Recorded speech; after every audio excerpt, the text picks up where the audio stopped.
Good morning, তোমরা সবাই কেমন আছো? আশা করি খুব খুব ভালো আছো। রাইস স্টোরি চ্যানেলের পক্ষ থেকে তোমাদের মেরি ক্রিসমাস। তোমরা আজকের দিনটা খুব ভালোভাবে কাটিও। তো আজকে আমরা দিনটা ঘরেতেই সেলিব্রেট করব। দুপুরবেলাটা দেখা যাক রাত্রিবেলা কোথাও যাওয়া যায়, মানে আমাদের বড়মশাই কোথায় ঘুরতে নিয়ে যাওয়া যায় দেখা যাক। তো আজকে আমরা ছাদে খাওয়া দাওয়া করবো, ছাদে আমরা চারজনে মিলেই ফিস্ট করব। দেখা যাক, আজকে যেহেতু 25শে ডিসেম্বর, মেরি ক্রিসমাসের দিন একটু অন্যরকম কিছু খাওয়া দাওয়া করতে বেশ ভালো লাগে। আর কেক, কমলা লেবু এইসব তো থাকেই। তো আজকে চলো দেখি নিচে আমাদের কী কী রান্নাবান্না জোগাড় হচ্ছে। তো আজকেও আমরা ছাদে খাওয়া দাওয়া করবো। তো চলো তার আগে নিচে যাই, রান্নাঘরে যাই, দেখা যাক আজকে কী কী রান্নাবান্না হচ্ছে। চলো তোমাদেরকে একবার ব্যাক ক্যামেরাতে ঘুরিয়ে দেখিয়ে দিই। তো আমি এখন সিঁড়ি দিয়ে নামছি নিচে কি রান্নাবান্না হচ্ছে দেখার জন্য। তো আজকে আমরা বললাম ছাদে খাওয়া দাওয়া করবো, তার জন্য মাংস তো হবেই।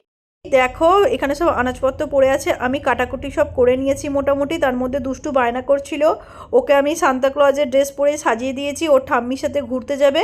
তো সেই জন্য আমি কাটাকুটি করতে করতে দেখো বটিটা পুরো সোজা করে রেখেই চলে গেছি। চলো দুষ্টুকে দেখিয়ে দিই। আচ্ছা আমার দিকে এসো, আমার দিকে এসো, আমার দিকে এসো। খুব সুন্দর সাজ হয়েছে তোমার, দেখি তুমি শান্তা সেজেছো। সকালবেলা তুমি শান্তা সেজেছো, কোথায় যাবে বলো? মেরি ক্রিসমাস বলো। বলতে পারছো না? বলো মেরি ক্রিসমাস। টুপি খুলতে নেই। এই দেখো এখানে বাসমতি রাইসটা ভেজানো আছে, আমি আধ ঘন্টা ভিজিয়ে রেখেছি ফ্রায়েড রাইস করবো বলে।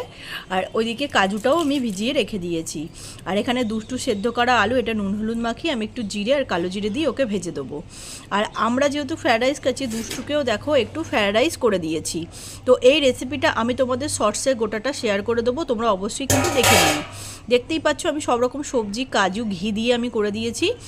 আর ওকে আমি এটায় প্রেসারে একটু জল ঢেলে হুইসেল দিয়ে দেবো। তোমরা দেখতেই পাচ্ছ আমি এখন রান্নাঘরে আছি। তো রান্নাঘরে বলতে এটা তোমাদেরকে দেখালাম ঘুরিয়ে, এটা দুষ্টুর জন্য, যেহেতু আমাদের আজকে ফ্রায়েড রাইস আর মটন কষা হচ্ছে। আর আমার শাশুড়ি মা যেহেতু খাসি মুরগি কোনো রকম মাংসই খায় না, সেই জন্য আলু, ডিম আর হচ্ছে ফুলকপি দিয়ে কারি হবে। তো এটুকুই আজকে রান্নাবান্না হচ্ছে, আজকে বেশি কিছু রান্নাবান্না হচ্ছে না। তাই আমরা ভাবলাম আমরা যেহেতু খাবো ফ্রায়েড রাইস আর মটন কষা, তো আমার দুষ্টুর জন্য একটুখানি ফ্রায়েড রাইস বানিয়ে দিচ্ছি। আর এই রেসিপিটা তোমাদের আমি শর্টসে কিন্তু শেয়ার করে দিয়েছি, তোমরা অবশ্যই দেখে নেবে শর্টসে ভিডিওগুলো। এগুলো হচ্ছে বেবির হেলদি ফুড রেসিপি, তোমরা চাইলে শর্টসে ফুল রেসিপিটা দেখে নিতে পারো।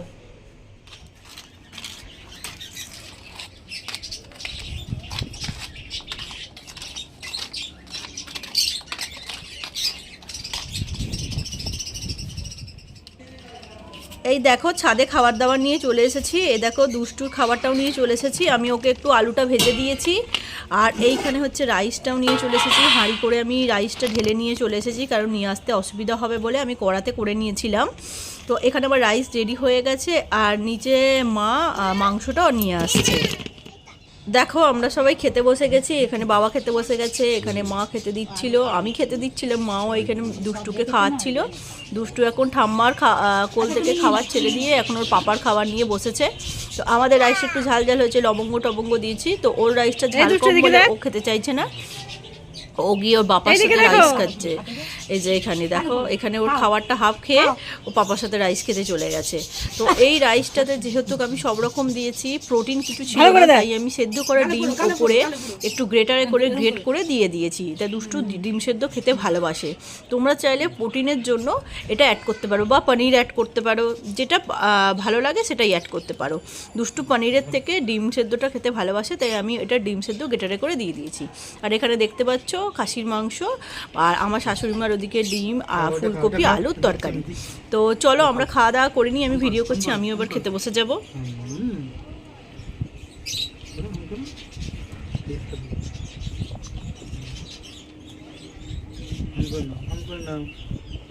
এদিকে দেখাইছো না, এটা হাসি করে দাও, চোখ মেরে দাও, টাটা টাটা টাটা।